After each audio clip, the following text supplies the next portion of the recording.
वळूयात पुढच्या बातमीकडे। मुंबई महापालिका मुख्यालयातील सध्याचं सभागृह अपुरं पडत असल्यानं लोकप्रतिनिधींना बसण्यासाठी अडचणींचा सामना करावा लागतोय।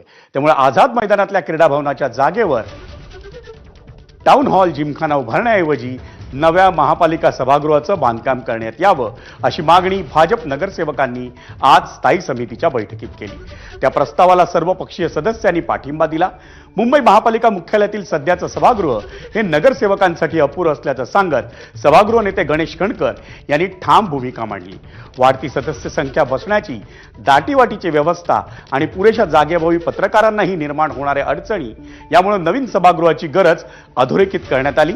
आझाद मैदानातल्या क्रीडा भवनाच्या जागेवर 3 मजली इमारत उभारून त्यापैकी 1 मजला हा कर्मचाऱ्यांच्या जिमखान्यासाठी राखीव ठेवण्यावर लोकप्रतिनिधींमध्ये एकमत झालं।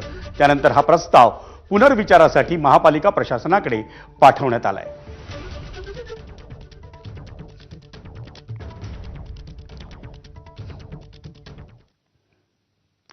मुंबईतल्या ब्रिज कँडी परिसरात कोस्टल रोडवर बनवण्यात आलेला मेलडी रोड हा बॅरिकेड्स टाकून सध्या तात्पुरता बंद करण्यात आलाय।